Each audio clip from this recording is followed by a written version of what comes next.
नमस्कार मित्रों, स्वागत है आप सभी का हमारे इस चैनल में।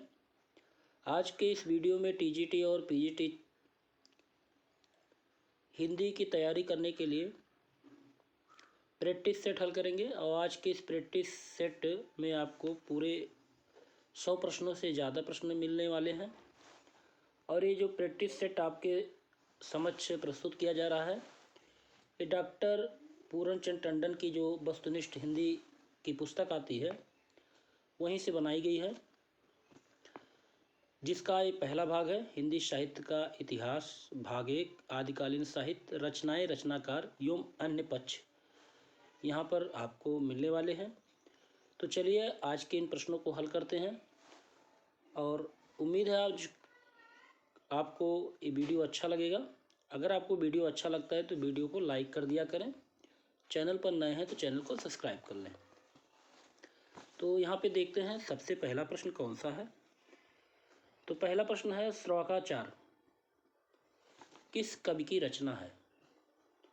तो श्लोकाचार जो है वो देवसेन की रचना है। ऑप्शन 3 यहाँ पे सही होगा। दूसरा प्रश्न है, दोहा कोश के रचयिता कौन है? तो दोहा कोश के रचयिता सरहपा है। ऑप्शन 4 यहाँ पे सही होगा। तीसरा प्रश्न है, भरतेश्वर बाहुबली रास किसकी रचना है? तो भारतेश्वर बाहुबली रास शालभद्र सूर की रचना है। ऑप्शन 4 यहाँ पे सही होगा। आगे देखते हैं, परमात्म प्रकाश व योगसार जो गद्य रचनाएं हैं इसके रचयिताकार कौन है? तो यहाँ पे सही जवाब होगा ऑप्शन 2 जोइंदु। तो परमात्म प्रकाश व योगसार गद्य रचनाओं के रचयिता हैं जोइंदु। अगला है, वर्ण रत्नाकर के रचयिता कौन है? तो वर्ण रत्नाकर के रचयिता है ज्योतिश्वर ठाकुर। ऑप्शन 1 सही है यहाँ पे। अगला प्रश्न है, भाषा सर्वेक्षण किसकी रचना है? भाषा सर्वेक्षण किसकी रचना है? सही जवाब होगा ऑप्शन 2 ग्रेसन। तो भाषा सर्वेक्षण रचना है ग्रेसन की। अगला है प्रश्न, हिंदी साहित्य का प्रथम इतिहास इस्तवार द ला लिटरेचर हिंदुस्तान किस भाषा में लिखा गया है? तो सही जवाब होगा ऑप्शन 3 फ्रेंच भाषा में लिखा गया है हिंदी साहित्य का प्रथम इतिहास। अगला प्रश्न है, सच्चे अर्थों में माना जाने वाला हिंदी साहित्य का पहला इतिहास the modern vernacular literature of Hindustan के रचयिता कौन है? सही जवाब होगा जॉर्ज ग्रेसन। अगला प्रश्न है, हिंदी भाषा में लिखा जाने वाला हिंदी साहित्य का प्रथम इतिहास। तो हिंदी भाषा में लिखा जाने वाला हिंदी साहित्य का प्रथम इतिहास शिव सिंह सरोज है। ऑप्शन 1 यहाँ पे सही होगा। अगला प्रश्न देखते हैं। अगला प्रश्न है, उत्तर अपभ्रंश को पुरानी हिंदी कहने वाले विद्वान कौन है? उत्तर अपभ्रंश को पुरानी हिंदी कहने वाले विद्वान, तो यहाँ पे सही जवाब होगा चंद्रधर शर्मा गुलेरी। ऑप्शन 4 सही होगा। अगला प्रश्न है, सरहपा को हिंदी का प्रथम कवि मानने वाले विद्वान कौन है? तो सरहपा को हिंदी का पहला कवि मानते हैं राहुल संस्कृतायन जी। ऑप्शन 2 यहाँ पे सही होगा। अगला प्रश्न है, उक्त व्यक्ति प्रकरण के रचयिता कौन है? उक्त व्यक्ति प्रकरण के रचयिता कौन है? सही जवाब होगा ऑप्शन 3 दामोदर शर्मा। उक्त व्यक्ति प्रकरण के रचयिता हैं दामोदर शर्मा। अगला प्रश्न है, अपभ्रंश व्याकरण के रचयिता, अपभ्रंश व्याकरण के रचयिता कौन है? सही जवाब ऑप्शन 1 होगा हेमचंद। मिश्र बंधुओं द्वारा विचरित मिश्र बंधु विनोद कितने भागों में विभाजित है? सही जवाब होगा ऑप्शन 3 4 भागों में विभाजित है। तो मिश्र बंधुओं द्वारा रचित मिश्र विनोद 4 भागों में विभाजित किया गया है। अगला देखते हैं, वीर गाथा काल को संधि काल एवं चारण काल की संज्ञा किसने दी? वीर गाथा काल को संधि काल एवं चारण काल की संज्ञा देने वाले कौन थे? सही जवाब होगा ऑप्शन 3 डॉक्टर रामकुमार वर्मा। अगला प्रश्न है, आशुक कवि की रचना कौन सी है? तो सही जवाब होगा ऑप्शन 2 चंद्रबाला रास। अगला प्रश्न है, पाउम चरित्र के रचयिता कौन है? तो स्वयंभू है, ऑप्शन 4 यहाँ पे सही होगा, स्वयंभू। आगे देखते हैं शब्दानुशासन के रचनाकार कौन है।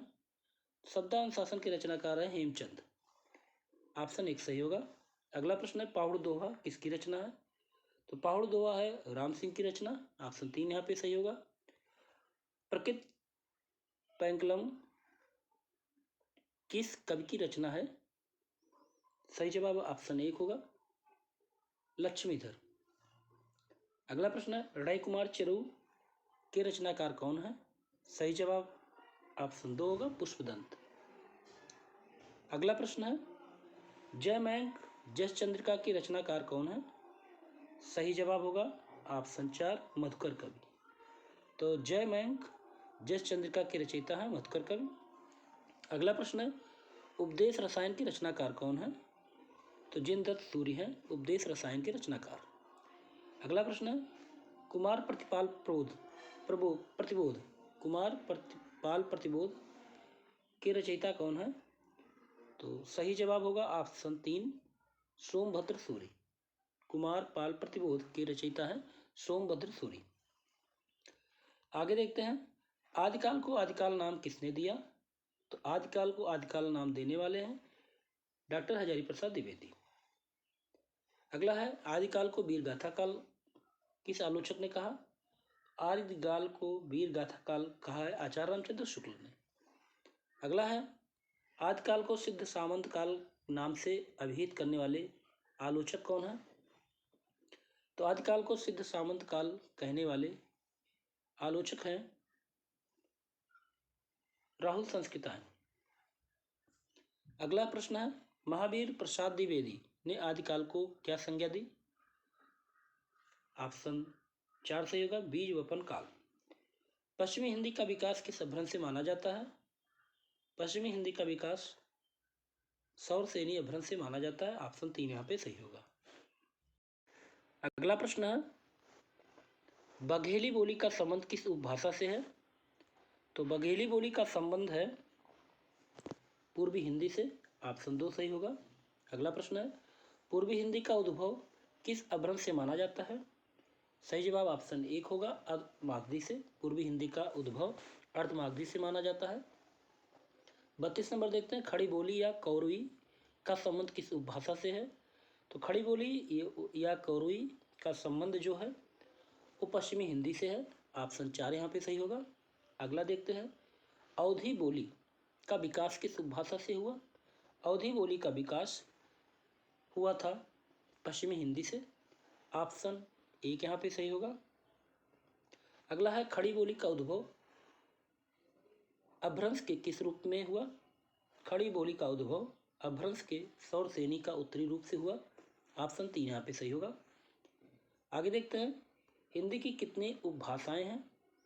तो हिंदी की टोटल 5 उपभाषाएं हैं, ऑप्शन 3 यहाँ पे सही होगा। अगला प्रश्न है हिंदी क्षेत्र की बोलियों की कुल संख्या कितनी है। सही जवाब होगा ऑप्शन 4 18। तो हिंदी क्षेत्र की बोलियों की संख्या 18 है। अगला प्रश्न है पश्चिमी हिंदी उपभाषा के अंतर्गत कितनी बोलियां आती हैं। तो पश्चिमी हिंदी उपभाषा के अंतर्गत 5 बोलियां आती हैं, ऑप्शन 3 यहाँ पे सही होगा। अगला प्रश्न है भोजपुरी बोली किस क्षेत्र में बोली जाती है। तो भोजपुरी बोली जाती है आजमगढ़ में, ऑप्शन 2 यहाँ पे सही होगा। अगला देखते हैं मैथिली का बोली क्षेत्र कौन सा है। तो मैथिली का बोली क्षेत्र है मुंगेर, ऑप्शन 4 यहाँ पे सही होगा। अगला है भारतेंदु रामचंद्र शुक्ल प्रसाद प्रेमचंद और दिनकर का संबंध किस बोली क्षेत्र से है। तो यहाँ पे सही जवाब होगा ऑप्शन 3 भोजपुरी। अगला देखते हैं भाषा विज्ञान में प्रायः किन उपभाषाओं को हिंदी माना गया है। तो भाषा विज्ञान में प्रायः पश्चिमी हिंदी व पूर्वी हिंदी उपभाषाओं को हिंदी माना गया है। अगला प्रश्न देखते हैं। अगला प्रश्न है प्रश्न नंबर 42 अभ्रंश में स्वरों की संख्या कितनी है। तो अभ्रंश में स्वरों की संख्या है 8, ऑप्शन 3 यहाँ पे सही होगा। अभ्रंश में कौन से व्यंजन नहीं थे। तो अभ्रंश में जो व्यंजन नहीं थे ड और ढ, ऑप्शन 2 यहाँ पे सही होगा। अगला प्रश्न है, निम्न में से हिंदी की प्रथम रचना कौन सी मानी जाती है? तो हिंदी की पहली रचना मानी जाती है श्लोकाचार, ऑप्शन 1 सही होगा। अगला प्रश्न है, आदिकाल को वीर गाथा काल की संज्ञा देने वाले आलोचक कौन है? आदिकाल को वीर गाथा काल देने वाले आलोचक हैं वीर काल की संज्ञा देने वाले हैं विश्वनाथ प्रसाद मिश्र। अगला प्रश्न है प्रश्न 45, आदिकाल को वीर काल की संज्ञा देने वाले आलोचक कौन है? तो आदिकाल को वीर काल की संज्ञा देने वाले आलोचक है विश्वनाथ प्रसाद मिश्र, ऑप्शन 4 यहाँ पे सही होगा। अगला प्रश्न है प्रश्न नंबर 46, हिंदी साहित्य के विभिन्न कालों का काल विभाजन करके नामकरण करने वाले प्रथम इतिहासकार कौन है? तो यहाँ पे सही जवाब होगा ऑप्शन 3 डॉक्टर गिरिसन। अगला प्रश्न है प्रश्न नंबर 47, संदेश रासक खंड काव्य के रचयिता कौन है? संदेश रासक खंड काव्य के रचयिता हैं अब्दुल रहमान, ऑप्शन 2 यहाँ पे सही होगा। अगला प्रश्न है, खुमार डासों के रचनाकार कौन है? तो खुमार डासों के रचनाकार हैं दलपत विजय, ऑप्शन 2 यहाँ पे सही होगा। अगला प्रश्न देखते हैं प्रश्न नंबर 49, निम्न में से कौन सा रासो काव्य आला खंड के नाम से प्रचलित है? सही जवाब ऑप्शन 4 होगा, परमाल रासो आला खंड के नाम से प्रचलित है। अगला प्रश्न है, निम्न में से मूलतः गे रासो काव्य कौन सा है? तो गे रासो काव्य कौन सा है? सही जवाब होगा ऑप्शन 3 बीसल देव रासो गे काव्य की श्रेणी में है। अगला प्रश्न है, परमाल रासो के रचनाकार कौन है, रचयिता कौन है? सही जवाब होगा ऑप्शन 1 जगनी। अगला प्रश्न देखते हैं, पृथ्वीराज रासो के नागरिक प्रचारी सभा काशी संस्करण जो कि चारों संस्करण में सबसे बड़ा है, उसके अनुसार कितने समय खंड हैं? तो यहाँ पे सही जवाब होगा ऑप्शन 2 69। अगला प्रश्न है, पृथ्वीराज रासो को प्रमाणिक मानने वाले विद्वान कौन है? तो पृथ्वीराज रासो को प्रमाणिक मानने वाले विद्वान हैं डॉक्टर श्याम सुंदर दास। अगला प्रश्न है, पृथ्वीराज रासो को सर्वथा अप्रमाणिक मानने वाले विद्वान? सही जवाब होगा रामचंद्र शुक्ल। अगला प्रश्न देखते हैं, आचार्य रामचंद्र शुक्ल के अनुसार हिंदी के प्रथम महाकवि कौन है? आचार्य रामचंद्र शुक्ल के अनुसार हिंदी के प्रथम महाकवि हैं चंद्रवरदाई, ऑप्शन 2 यहाँ पे सही होगा। अगला प्रश्न है, आचार्य रामचंद्र शुक्ल के अनुसार हिंदी का प्रथम महाकाव्य कौन सा है? सही जवाब ऑप्शन 1 होगा पृथ्वीराज रासो। अगला प्रश्न है, रणमल छंद काव्य के रचयिता कौन है? तो रणमल छंद काव्य के रचयिता है श्रीधर, ऑप्शन 1 यहाँ पे सही होगा। अगला प्रश्न है, जयचंद्र प्रकाश की रचना निम्नलिखित में से किस कवि ने की? सही जवाब होगा ऑप्शन 2 भट्ट केदार। अगला प्रश्न है, निम्नलिखित पंक्तियों के रचयिताओं के नाम बताइए। प्रश्न नंबर 59, पुरुष कहाड़ी हो कहो जस पथावे पुन्नु। सही जवाब यहाँ पे क्या होगा? सही जवाब होगा ऑप्शन 2 विद्यापति। अगला प्रश्न है, आध्यात्मिक रंग के चश्मे आजकल बहुत सस्ते हो गए हैं, उन्हें चढ़ाकर जैसे कुछ लोगों ने गीत गोविंद के पदों को आध्यात्मिक संकेत बताया है, वैसे ही विद्यापति के इन पदों को भी। ये कथन किसका है? ये कथन है डॉक्टर रामचंद्र शुक्ल का। अगला प्रश्न देखते हैं, 12 वर्ष ले कुकुर जी हैं और 13 बरस ले जिए सियार, बरस 18 छत्री जीवे आगे जीवन को धिक्कार। ये वर्णित है जगनिक के द्वारा, ऑप्शन 4 यहाँ पे सही होगा। अगला प्रश्न है, साहित्य प्रत्येक देश की जनता के चित्तवृत्त का संचित प्रतिबिंब है, यह पंक्ति किस आलोचक की है? सही जवाब ऑप्शन 3 होगा, आचार्य रामचंद्र शुक्ल की है ये पंक्ति। अगला देखते हैं, प्रकृति की अंतिम अभ्रंश अवस्था को हिंदी साहित्य का आविर्भाव किसने माना? ऑप्शन 1 सही होगा, रामचंद्र शुक्ल। प्रकृति की अंतिम अभ्रंश अवस्था से हिंदी साहित्य का आविर्भाव मानने वाले हैं रामचंद्र शुक्ल। अगला प्रश्न है प्रश्न नंबर 64, एक नार ने अचरज किया सांप मार पिंजरे में दिया, ये पंक्ति किसकी है? तो ये पंक्तियां हैं अमीर खुसरो की। अगला प्रश्न है, देखते हैं, देसिन बवना सब जन मिठा तय तैसन अपयो अवहट्टा। ये प्रश्न वेरी इंपॉर्टेंट है। तो इसको लिखा है विद्यापति ने। ऑप्शन 4 यहाँ पे सही होगा। अब अगला देखते हैं, अवधू रहिया हाटे बाटे रूप बिरज की छाया तजबा काम क्रोध लोभ मोह संसार की माया।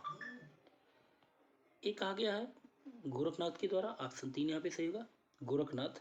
अगला देखते हैं, भला हुआ जो मारिया विहरड़ी महरो कंतु लज्जेजम तू बैंसी आऊ जय भग्या घरु अंतु। तो हेमचंद की रचना है। ऑप्शन 1 यहाँ पे सही होगा, हेमचंद। अगला है, पुस्तक चल्लड़ हस्त दय चल गज्जन नृपकाव्ज। ये रचना है चंद्रबरदाई की। ऑप्शन 4 यहाँ पे सही होगा। अगला प्रश्न देखते हैं, गोरखनाथ के गुरु का क्या नाम था? तो गोरखनाथ के गुरु का नाम था मत्स्येंद्रनाथ। ऑप्शन 2 यहाँ पे सही होगा। अगला प्रश्न है, 84 सिद्धों में बहुत से कछुए चमार धोबी डोम कहार लकड़हारे दर्जी तथा बहुत से शूद्र कहे जाने वाले लोग थे, अतः जाति पात के खंडन तो वह आप ही थे। यह पंक्तियाँ किसकी हैं? ये पंक्तियाँ हैं आचार्य रामचंद्र शुक्ल की। ऑप्शन 3 यहाँ पे सही होगा।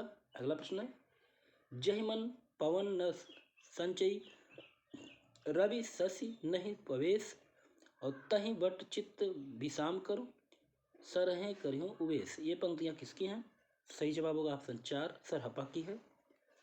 आगे देखते हैं, पहले जैसा गाथा या गाहा कहने से प्रकृति का बोध होता था, वैसे ही पीछे दोहा या दूहा कहने से अभ्रंश या लोक प्रचलित काव्य भाषा का बोध होने लगा।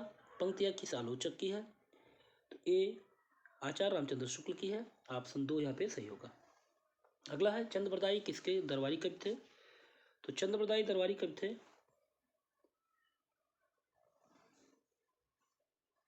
पृथ्वीराज के।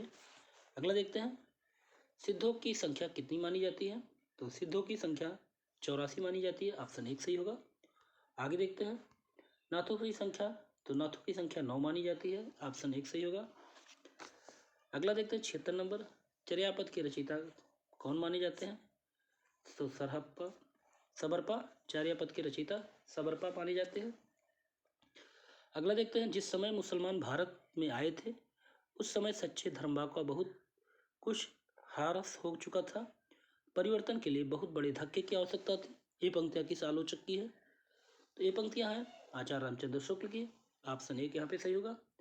अगला देखते हैं, रामचंद्र शुक्ल का हिंदी साहित्य का इतिहास प्रथमतः हिंदी शब्द सागर की भूमिका में किस शीर्षक में प्रकाशित हुआ? तो प्रकाशित हुआ था हिंदी साहित्य के विकास के नाम से। ऑप्शन 3 यहाँ पे सही होगा। अगला प्रश्न देखते हैं, हिंदू समाज में नीची से नीची समझी जाने वाली जात भी अपने से नीची और जात ढूंढ लेती है। ये पंक्तियाँ की रचनाकार कौन है? तो इस पंक्तियों के रचनाकार हैं डॉक्टर हजारी प्रसाद द्विवेदी। अगला प्रश्न है, हिंदी काव्य के रचयिता इनमें से कौन है? हिंदी काव्यधारा के रचनाकार हैं राहुल संस्कृतायन। ऑप्शन 2 यहाँ पे सही होगा, राहुल संस्कृतायन। अगला प्रश्न है, कैमासवध प्रसंग किस रचना के अंतर्गत आता है? तो पृथ्वीराज रासो के अंतर्गत आता है। ऑप्शन 1 सही होगा। अगला प्रश्न है, मन हो कला ससभान कला 1600 बनी किस रासो ग्रंथ की पंक्ति है? तो ये है पृथ्वीराज रासो की। ऑप्शन 2 यहाँ पे सही होगा। अगला प्रश्न है, पद्मावत समय किस ग्रंथ का भाग है? तो पद्मावत समय पृथ्वीराज रासो का भाग है। ऑप्शन 3 यहाँ पे सही होगा। अगला प्रश्न है, अपने पहेलियों और मुकेरियों के लिए प्रसिद्ध कवि कौन है? तो अपने पहेलियों और मुकेरियों के लिए प्रसिद्ध है अमीर खुसरो। ऑप्शन 4 यहाँ पे सही होगा। अगला प्रश्न है, मैथिल कोकिल के नाम से प्रसिद्ध कवि कौन है? तो मैथिल कोकिल के नाम से प्रसिद्ध कवि हैं विद्यापति। अगला प्रश्न है, आदिकाल में खड़ी बोली को काल की भाषा बनाने वाले प्रथम कवि कौन है? सही जवाब होगा ऑप्शन 4 अमीर खुसरो। आदिकाल में खड़ी बोली को काल की भाषा बनाने वाले प्रथम कवि हैं अमीर खुसरो। अगला प्रश्न है ढोला मारूरा दूहा की नायिका का नाम क्या है? ढोला मारूरा दूहा की नायिका का नाम है मारवाड़ी। ऑप्शन 2 यहाँ पे सही होगा। चलिए अगला प्रश्न है बीसलदेव रासो की बीसलदेव रासो की नायिका का क्या नाम है? बीसलदेव रासो की नायिका का नाम है राजमती। अगला प्रश्न है रेवंत गिरिरास ग्रंथ के रचयिता का नाम क्या है? तो रेवंत गिरिरास के रचयिता का नाम है विजय सेन सूरी। तो रेवंत गिरी ग्रंथ के रचयिता का नाम है विजय सेन सूरी। अगला प्रश्न है गोरखबानी किस आलोचक का संपादित ग्रंथ है? तो गोरखबानी डॉक्टर बड़थवाल का है। ऑप्शन 1 सही होगा। अगला प्रश्न देखते हैं अभि अंतर की त्यागो माया दुबध्या मेट सहज में रहे पंक्तियों की रचयिता कौन है? सही जवाब होगा ऑप्शन 2 गोरखनाथ। अगला प्रश्न देखते हैं अभ्रंश को प्रकृताभास किसने कहा? अभ्रंश को प्रकृताभास कहा है रामचंद्र शुक्ल ने। अगला प्रश्न देखते हैं दोहा या दूहा जिस प्रकार का अभ्रंश भाषा से संबंध है उसी प्रकार का गाहा या गाथा का संबंध किस भाषा से है? तो सही जवाब यहाँ पे होगा ऑप्शन 3 प्रकृत। अगला प्रश्न देखते हैं गाथा सप्तशती की रचना किस भाषा में हुई? गाथा सप्तशती की रचना संस्कृत भाषा में हुई। ऑप्शन 1 सही होगा। अगला प्रश्न देखते हैं किस विदेशी विद्वान ने हिंदी व्याकरण सबसे पहले लिखा? तो उनका नाम है जेसुआ केटलरी। ऑप्शन 2 यहाँ पे सही होगा। अगला प्रश्न देखते हैं विजयपाल रासो के रचयिता कौन है? तो विजयपाल रासो के रचयिता है नल्ल सिंह। ऑप्शन 4 सही होगा। अगला प्रश्न देखते हैं सहजयान के प्रवर्तक कौन माने जाते हैं? तो सहजयान के प्रवर्तक माने जाते हैं सरहपा। ऑप्शन 3 यहाँ पे सही होगा। अगला प्रश्न देखते हैं प्रश्न नंबर 98 84 सिद्धों में प्रथम सिद्ध कौन कहे जाते थे? तो 84 सिद्धों में प्रथम सिद्ध कहे जाते थे डोमिप्पा सरहपा। 84 सिद्धों में सिद्ध कौन कहे जाते थे? तो उनका नाम है सरहपा। ऑप्शन 3 यहाँ पे सही होगा। अगला प्रश्न है सर्वाधिक चरित्र काव्य किस साहित्य के अंतर्गत रचे गए हैं? तो सर्वाधिक चरित्र काव्य रचे गए हैं जैन साहित्य के अंतर्गत। ऑप्शन 1 सही होगा। अगला प्रश्न देखते हैं प्रश्न नंबर 100 करकंड चरित्र के रचनाकार कौन है? सही जवाब होगा कनकामर मुनि। अगला प्रश्न देखते हैं भारतीय भाषा में रचने वाले प्रथम इस्लामिक धर्मावलंबी कवि कौन है? सही जवाब होगा ऑप्शन 2 अब्दुल रहमान। अगला प्रश्न देखते हैं प्रश्न नंबर 102 पृथ्वीराज रासो को सुख सुखी संवाद के रूप में रचित मानने वाले आलोचक कौन है? सही जवाब होगा ऑप्शन 2 हजारी प्रसाद द्विवेदी।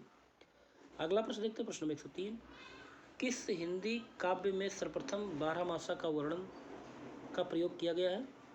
सही जवाब संचार होगा बीसलदेव रासो।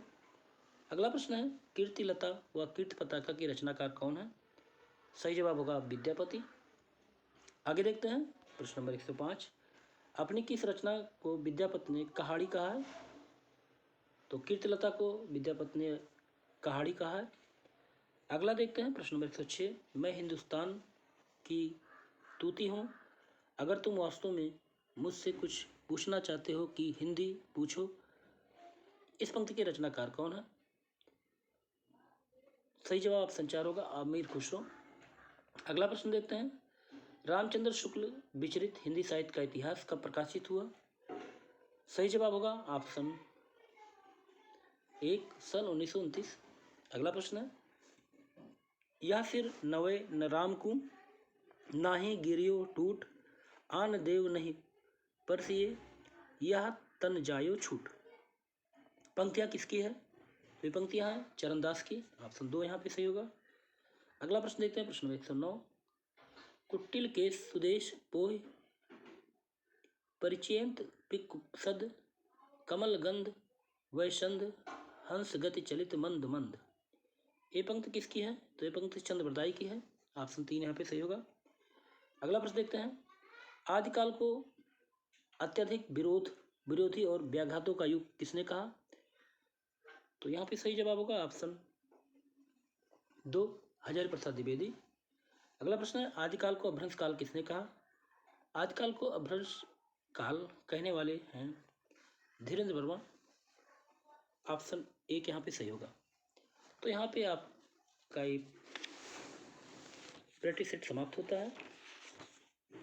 आपको वीडियो कैसा लगा? अगर आपको वीडियो अच्छा लगा तो वीडियो को जरूर लाइक करें और कमेंट बॉक्स में बताएं कि आपको ये वीडियो कैसा लगा।